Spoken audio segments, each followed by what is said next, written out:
میری شادی ہوئی تو میں بہت خوش تھی کہ مجھے ہر قسم کی آزادی ہوگی اور کوئی روک ٹوک کرنے والا نہ ہوگا۔ شروع کا ایک ہفتے تک تو سب ٹھیک تھا، مگر اب چند دن میں ہی میں تنگ ہو چکی تھی کہ شوہر جب سے آفس جانے لگا تھا، واپس آتے ہی میرے ہار سنگھار کو نظر انداز کر کے سب سے پہلے اپنی 11 سالہ بہن کو بے چین نظروں سے تلاش کرتا، اور اگر وہ سامنے ہوتی تو اسے دیکھ کر جیسے سکون کی سانس لیتا تھا، بالکل ویسے ہی جیسے کہ وہ اسے دیکھ دیکھ کر ہی جیتا تھا۔ شروع میں تو میں نے خود کو سمجھانا چاہا کہ بن ماں باپ کی بچی ہے، بھائی کا اتنا حق تو بنتا ہے، مگر دل بے چین ہی رہتا۔ رفتہ رفتہ یہ رویہ میرے اندر عداوت کو جنم دینے کا باعث بن گیا، اور میں دن رات نفرت کی آگ میں جلنے لگی اور ہر پل سوچتی کہ کیسے اس سے چھٹکارا پایا جائے، کہ میرا کام بھی ہو جائے اور کسی کو کانوں کان خبر تک نہ ہو۔ دن اور رات سوچ سوچ کر میرا دماغ تپنے لگا، اور میں بلا وجہ ہی ایک بار اپنی نند سے جھگڑا کر بیٹھی، اور بات اس قدر بگڑی کہ وہ بھی مجھے برابر جواب دینے لگی، اور تب ہی میرا شوہر بھی سامنے سے آتا دکھائی دیا۔ میری قسمت اچھی تھی کہ نند کی اس جانب پیٹھ تھی، جبکہ میرے سامنے ہی گھر کا داخلی دروازہ تھا، سو میں نے بر وقت ہی اپنا پینترا بدل لیا اور رو رو کر نند سے کہنے لگی کہ تم کیا چاہتی ہو؟ مجھ سے سارا دن گھر کے کام کرواتی ہو، اور اگر ایسے میں کبھی تو کھانا تمہاری پسند کے عین مطابق نہ ہو تو کیا تم اس طرح سے مجھے سزا دو گی؟ میرا بھی گھر ہے یہ، اور میں اپنے کمرے میں ہی سکون نہ کر سکوں تو کیا فائدہ ہوا پھر میرا شادی کرنے کا؟ نند تو میرے یکدم مظلوم بننے پر ہی ہکا بکا رہ گئی تھی اور کچھ سمجھ ہی نہ پائی کہ میں ایسا کیوں کر رہی ہوں، جبکہ میرا شوہر یہ سب سن کر غصے سے آگ بگولا ہو گیا اور بہن کو بنا صفائی کا موقع دیے ہی بری طرح جھاڑ کر رکھ دیا، اور ایسا زندگی میں پہلی بار ہوا تھا۔ سو وہ بے بس خاموشی سے آنسو بہانے لگی اور میرے دل پر جیسے ٹھنڈی ٹھنڈی پھوار سی پڑ گئی تھی۔ بس اب تو میں ہر دوسرے روز یوں ہی تماشا لگا کر کھڑی ہو جاتی تھی اور تقریباً اسی وقت پر جھگڑا شروع کرتی جب شوہر کی واپسی کا وقت ہوتا۔ میری خواہش کے عین مطابق ہر بار ہی شوہر کی واپسی پر میں مظلوم بن کر روتی دھوتی اور نند ظالم بن کر چیختی چلاتی پائی جاتی۔ اس سب سے ان دونوں بہن بھائی کے بیچ ناراضگی اور غصہ جنم لینے لگا۔ اب میرا شوہر پہلے بہن کے پاس نہ جاتا بلکہ سیدھا کمرے میں ہی آتا تھا، مگر میں اس پر بھی راضی نہ تھی اور جھگڑوں کو بڑھاتی جا رہی تھی۔ بالآخر ایک روز تنگ آ کر شوہر نے اپنی اکلوتی بہن کو گھر سے نکال دینے کا فیصلہ لیا اور اس کے لاکھ انکار کرنے کے باوجود اس کو ہاسٹل میں داخل کروا دیا، جو سکول کے قریب ہی پڑتا تھا۔ اب صبح کو سکول، دوپہر کو 3 گھنٹے ہاسٹل میں رک کر پھر ٹیوشن سینٹر جانا اور رات کو واپس لوٹ کر ہاسٹل آنا اس کے معمولات میں شامل تھا، اور میں بے حد خوش تھی کہ اب گھر اور گھر والوں پر بس میرا راج ہوگا۔ یہ سب کچھ میں نے صرف 7 ماہ کی محنت سے پا لیا تھا۔ پورے سال کے دوران 2 بار ہی چند دنوں کے لیے وہ گھر پر رکنے کے لیے آتی تھی، اور اس دوران بھی وہ زیادہ تر اپنے کمرے میں ہی بند رہتی تھی، سو مجھے ان چند دن کے لیے اس کو جھیلنا مشکل نہ لگتا تھا اور امن و سکون سے یہ ایام گزر جاتے تھے۔ 3 سال تک تو سب کچھ یوں ہی چل رہا تھا، مگر اس کے بعد ایک بار وہ چھٹی پر آئی تو کافی نرم مزاج سی، بات بات پر ہنسنے والی اور خوش رہنے والی لڑکی بنی ہوئی تھی۔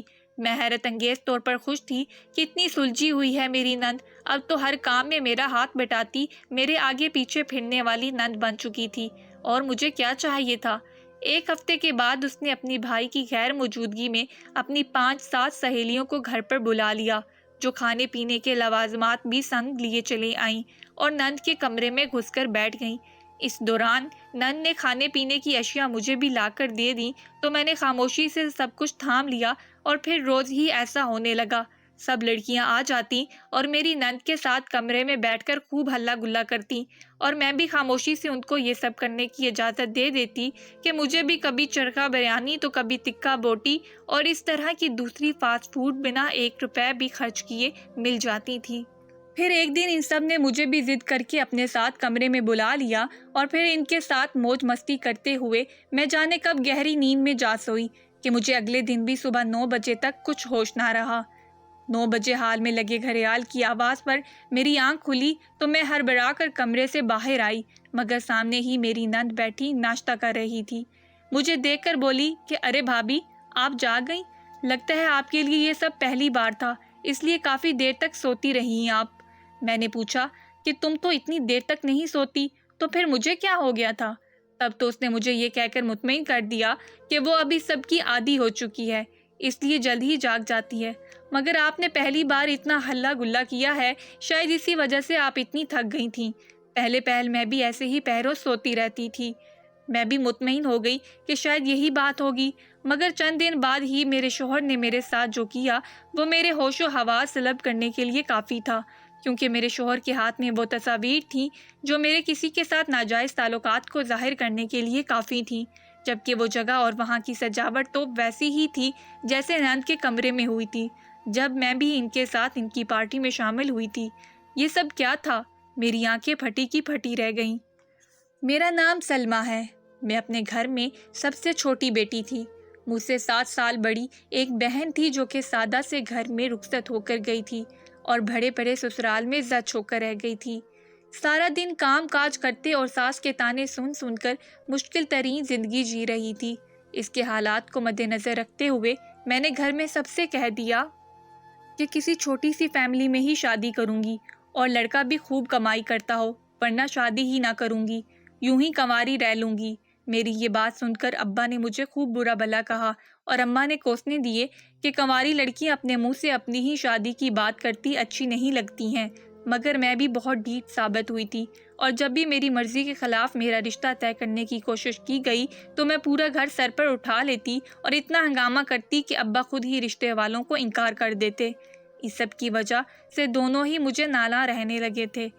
پیار سے سمجھا کر دیکھا، لالچیں دیکھ کر بھی دیکھ لیا، مگر میں نے اپنے فیصلے سے ہٹنے کو تیار ہی نہ ہوئی۔ اب تو ہر طرف میری ضد کے چرچے ہو رہے تھے، سو کوئی رشتہ بھی نہ لے کر آتا تھا۔ والدین پریشانی میں وقت سے پہلے ہی بوڑھے ہونے لگے تھے۔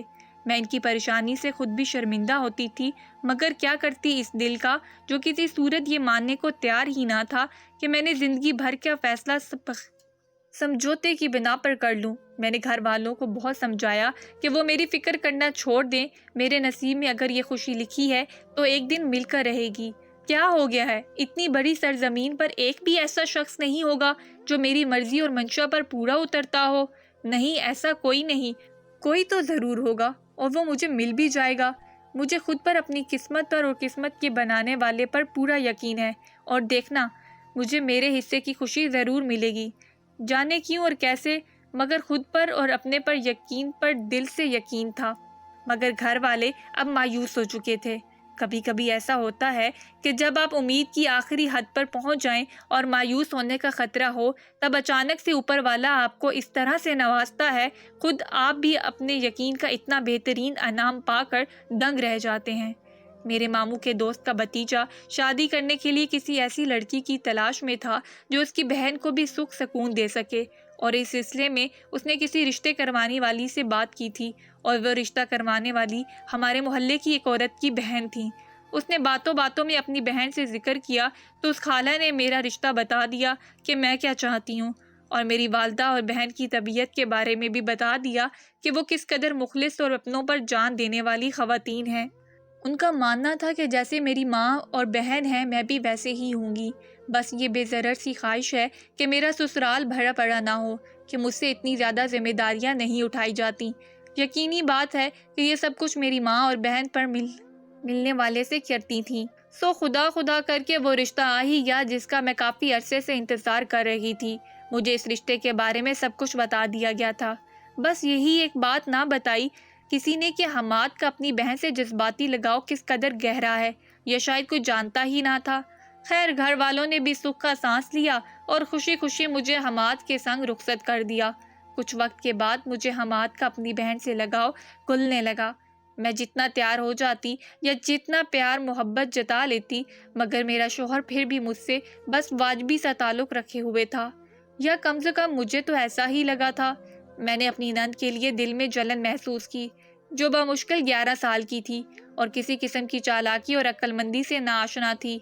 بہت ہی بھولی اور کم عقل، بس غصے کی کافی تیز تھی۔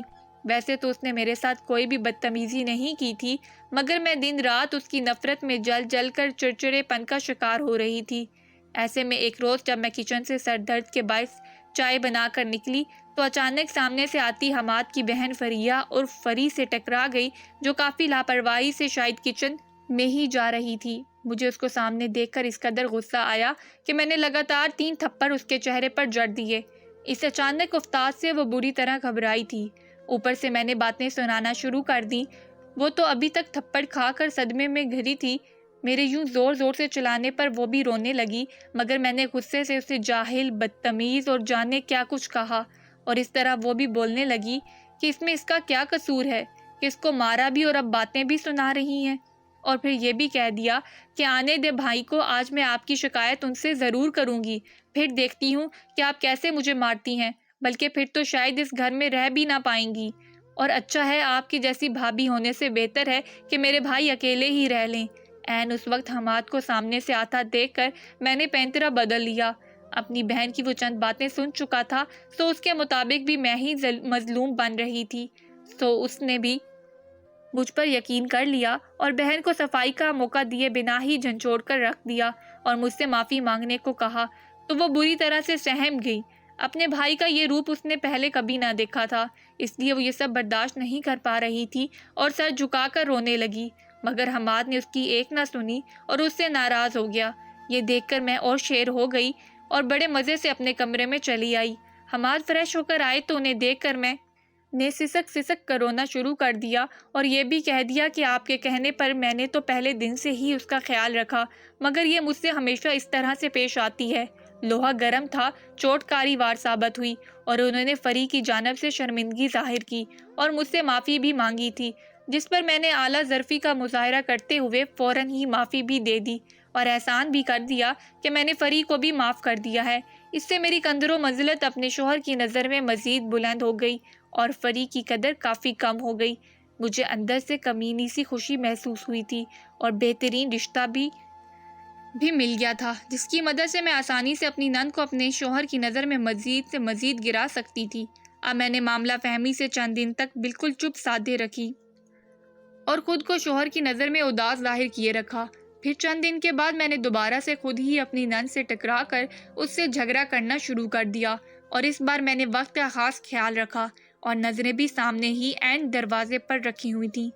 یہ کام کافی رسک والا تھا، مگر میں نے بھی باقاعدہ منصوبہ بندی کے تحت کام کیا تھا، اور شوہر کے پہنچنے تک میں اپنی نند کو کافی بھڑکا چکی تھی کہ وہ پہلے سے زیادہ بدتمیزی سے مجھ سے تکرار کر رہی تھی کہ تبھی اچانک حماد کو اندر داخل ہوتا دیکھ کر میں نے آنکھیں موٹے موٹے آنسوؤں سے بھر لیں اور من مانا شروع کر دیا۔ اس بار بھی وہی ہوا، وہ منتیں کرتی رہی، مگر اس کے بھائی نے اس کی ایک نہ سنی اور اسے ناراض ہو کر کمرے میں چلا گیا۔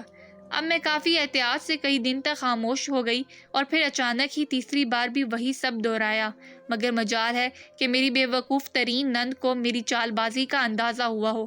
وہ ہر بار میرے سخت سے سخت الفاظ سن کر جواب دینے کو مچل جاتی اور اپنے بھائی کے سامنے بری بن جاتی، مگر جواب دینے سے باز نہ آتی تھی۔ اس کا جذباتی پن میرے لیے سود مند ثابت ہوا تھا، مگر پھر بھی کافی وقت کے بعد ہی جا کر حماد نے یہ فیصلہ کیا کہ اب فری کو مزید گھر میں رکھنا مناسب نہ ہوگا۔ اس کی زبان درازی اس کے ساتھ ساتھ ہم سب کے لیے بھی صحیح نہیں ہے۔ سو دل پر پتھر رکھ کر حماد نے اپنی بامشکل 12ویں سال کی عمر میں پہنچتی بہن کو ہاسٹل میں داخل کروا دیا۔ وہ بہت تڑپ تڑپ کر رو رہی تھی اور اپنے بھائی سے معافی بھی مانگ رہی تھی، مگر حماد کو اس کے بہتر مستقبل کی خاطر اپنے کان بند کرنا پڑ گئے اور یوں وہ اجڑے اور ویران چہرے کے ساتھ زبردستی ہاسٹل پہنچا دی گئی تھی، جہاں اس قدر سخت روٹین بنائی گئی تھی کہ بڑے بڑے سورما سیدھے ہو جائیں، تو وہ تو پھر بیچاری سی لڑکی تھی، تیر کی طرح سیدھی ہو چکی تھی۔ صرف 2 بار عید کی ہی چند چھٹیوں کے دوران گھر پر آتی، اس کے علاوہ اس کو گھر پر آنے کی اجازت ہی نہ تھی۔ اس سب پر بھی مجھے کسی قسم کی شرمندگی یا احساس ندامت نہ ہوا تھا۔ میں خوش تھی، حماد کا پورا وقت میرے لیے ہوتا ہے اور پورے گھر پر بھی میری ہی حکمرانی تھی۔ خیر، سب کچھ ٹھیک ہی چل رہا تھا۔ 3 سالوں میں وہ صرف چند بار ہی چند روز کے لیے گھر پر رہنے کے لیے آتی تھی، وہ بھی بے ضرر طریقے سے، یعنی سیدھے کمرے میں جاتی اور وہیں پر رہ کر واپسی کے لیے ہی کمرے سے نکلتی تھی، اور اس طرح کا آنا میرے لیے نقصان دہ قطعاً نہیں تھا۔ مگر اب 7ویں بار وہ پورے 20 دن کے لیے گھر رہنے کے لیے آئی تھی اور ایک دن ہی کمرے میں بند رہی۔ اس کے بعد مجھ سے کافی گھل مل کر کام کرواتی، خوش گپیوں میں مشغول رہتی۔ میں خوشگوار حیرت میں مبتلا ہو چکی تھی کہ اس قدر سلجھ گئی ہے کہ ہر بات کو سمجھتی ہے، سارا دن تو میرے ساتھ ہوتی تھی، مگر حماد کی واپسی سے پہلے ہی کمرے میں بند ہو جاتی کہ آپ کے اور بھائی کے درمیان کباب میں ہڈی نہیں بنوں گی۔ میں بھی خوش تھی کہ مجھے تنگ نہیں کر رہی۔ چند دن کے بعد اس نے اپنی سہیلیوں کو گھر پر بلا کر کمرے میں پارٹی کرنا شروع کر دیا، تو تب میں نے اس کا پورا ساتھ دیا کہ مجھے بھی روز دوپہر کو کھانا بنانا بھی نہیں پڑتا تھا اور مرغ مسلم بھی مفت کھانے کو مل جاتا تھا، مگر وہ دروازے کو لاک کر کے ہی رکھتی تھیں۔ خیر ایک دن انہوں نے مجھے بھی اس سب میں گھسیٹ لیا اور میں حیران رہ گئی تھی کہ میری نند نے میری سالگرہ کا سرپرائز میرے لیے تیار کر رکھا تھا۔ اس کی دو سہیلیوں نے مجھے کافی کامدانی جوڑا پہننے کو کہا اور پھر نفیس سا میک اپ بھی کر دیا اور مجھے اپنے ساتھ لے گئیں۔ فری کے کمرے میں داخل ہوتے ہی پھولوں کی پتیاں مجھ پر برسنے لگیں۔ سامنے ہی ایک لڑکی میری ویڈیو بنا رہی تھی۔ کمرے کو اس قدر نفاست سے سجایا گیا تھا کہ وہ فری کا کمرہ لگ ہی نہ رہا تھا۔ ہر چیز کو شیٹ سے بدل کر رکھ دیا گیا تھا کہ وہ کمرہ کسی عالیشان محل کا کمرہ لگ رہا تھا۔ بیڈ گراؤنڈ تک شیٹ میں لپٹے ہوئے تھے۔ دیواروں پر دروازہ، ایک چیز سامنے ٹیبل پر طرح طرح کی لوازمات اور ان کے بیچ پڑا کیک دیکھ کر میں خود کو ہواؤں میں اڑتا محسوس کر رہی تھی۔ خوب ہلا گلا کیا گیا اور اس ہلڑ بازی میں ہی تھک کر بیڈ پر آڑی ترچی ہو کر لیٹ گئی اور جانے کب گہری نیند میں جا سوئی۔ مجھے اندازہ ہی نہ ہوا جب آنکھ کھلی تو صبح کے 9 بج چکے تھے۔ میں نے بھرپور انگڑائی لی اور خود کو ایک دم تر و تازہ محسوس کرتے ہوئے بیڈ سے اٹھ کھڑی ہوئی۔ باہر جا کر نند سے پوچھا کہ میں اتنی دیر تک کیسے سوتی رہی اور کسی نے مجھے جگایا کیوں نہیں، تو وہ کہنے لگی کہ آپ کل شاید بہت تھک گئی تھیں، پارٹیوں میں ہلا گلا کر کے ایسے ہی تھکاوٹ ہو جاتی ہے۔ حماد 2 روز کے لیے بیرون شہر گئے ہوئے تھے، اس لیے ان کے علم میں کچھ بھی نہ تھا۔ خیر میں اپنی نند کی بات سے مطمئن ہو گئی تھی کہ واقعی مجھے پارٹی کے دوران ہی تھکاوٹ ہو رہی تھی۔ میری نند نے خود میرے لیے ہلکا پھلکا سا ناشتہ تیار کیا اور میرے پاس ہی بیٹھ گئی۔ صاف لگ رہا تھا کہ وہ مجھ سے کچھ کہنا چاہ رہی تھی۔ میں نے مسکرا کر اس سے پوچھا تو کہنے لگی کہ بھائی کو کچھ مت بتائیے گا ورنہ وہ میرے ساتھ ساتھ آپ پر بھی ناراض ہوں گے۔ ہم پارٹی کرتے ہیں اور پڑھائی نہیں کرتے۔ حالانکہ میں پڑھتی بھی ہوں، میری پریکٹیکل کی تیاری بھی مکمل ہے، اس لیے تھوڑی سی دیر کو اپنی سہیلیوں کے ساتھ ہلا گلا کر لیتی ہوں۔ دراصل میرے کافی دن سے آپ کی برتھ ڈے کی ہی تیاری کر رہی تھی اور آپ سے راز بھی رکھنا چاہتی تھی، سو کمرے میں بند رہتے تھے۔ آپ پلیز بھائی کو کچھ بھی مت بتائیے گا ورنہ پھر سے میری شامت آ جائے گی۔ یہ سن کر میرا دل پسیج ہو گیا تھا اور مجھے اپنے ماضی کے واقعات پر شرمندگی بھی محسوس ہوئی تھی، تو میں نے اس سے وعدہ کیا کہ میں یہ سب راز رکھوں گی اور کسی کو کچھ بھی نہیں بتاؤں گی۔ وہ بھی یہ سن کر مطمئن ہو گئی تھی، مگر 3 سے 4 روز کے بعد ہی ایک دن حماد غصے سے بھرے گھر میں داخل ہوئے اور مجھے دیکھتے ہی چلانے لگے کہ کس چیز کی کمی تھی تمہیں اس گھر میں کہ تم نے یہ حرکت کی۔ میں حیران کہ ایسی کیا حرکت دیکھ لی میری کہ مجھ پر اس قدر غصہ ہو رہے ہیں، تو حماد نے چند تصاویر میرے منہ پر دے ماری جنہیں دیکھ کر میرے ہوش اڑ گئے تھے۔ ان تصاویر میں وہی سالگرہ والا منظر تھا، مگر کہیں پر بھی میری نند اور اس کی سہیلیاں موجود نہیں تھیں، بلکہ چند تصاویر میں اسی ہی ڈیکوریشن کے بیڈ پر ایک مرد بھی لیٹا ہوا تھا۔ میرے سر پر تو آسمان گر پڑا تھا۔ اب مجھے فری کی ہمدردی اور محبت کا بخوبی اندازہ ہو گیا تھا۔ میں نے بھی لاکھ کوشش کی کہ حماد کو سچائی بتا سکوں، مگر آج اس نے مجھے بھی صفائی کا کوئی موقع نہ دیا تھا اور کھڑے کھڑے 3 لفظ بول کر فارغ کر دیا تھا اور یہ کہہ کر وہاں سے چلا گیا کہ اگر چاہوں تو عدت تک اپنے کمرے میں بند ہو کر رہ سکتی ہوں۔ وہ تو گھر سے ہی جا چکا تھا اور میں صحیح معنوں میں بے بس ہو چکی تھی۔ میں نے چپتی نگاہوں سے اپنی نند کی جانب دیکھا اور اس سے پوچھا کہ اس نے کیوں کیا میرے ساتھ ایسا، تو اس نے مجھے کچھ اس طرح کا جواب دیا کہ آپ نے بھی تو یہی کیا تھا میرے ساتھ۔ میں نے کیا بگاڑا تھا آپ کا؟ آپ نے مجھے میرے گھر سے اور میرے بھائی سے ہی دور کر دیا۔ میں بھی اسی طرح بے بس تھی، کتنا چیختی تھی، منتیں کی تھیں میں نے، مگر آپ نے تب بھی اپنی غلطی نہیں مانی تھی۔ اب ساری زندگی پچھتاؤں کی آگ میں جل کر آپ کو میری تکلیف کا اندازہ ہوگا کہ میں بھی اسی طرح ایک ہی خونی رشتے کی محتاج تھی۔ مجھے بھی اسی طرح زمانوں کی ٹھوکروں پر لا کھڑا کیا آپ نے۔ اب خود ساری زندگی بے یار و مددگار رہ کر آپ کو پتہ چلے گا جب سر پر کسی اپنے کا سایہ نہ ہو تو دنیا کیا کیا رنگ دکھاتی ہے یا وحشت۔ اس قدر گہرا انتقام لیا مجھ سے اس 15 سالہ لڑکی نے، اس قدر گہرا وار کیا تھا تقدیر نے بھی کہ میں سکتہ زدہ رہ گئی تھی۔ میرے والدین اس دنیا میں نہ رہے تھے، مگر میں نے پھر بھی اپنے ذہن میں اس یتیم مسکین کے ساتھ چند سال کے لیے جو کیا اس کا بدلہ سود سمیت لوٹا دیا گیا تھا۔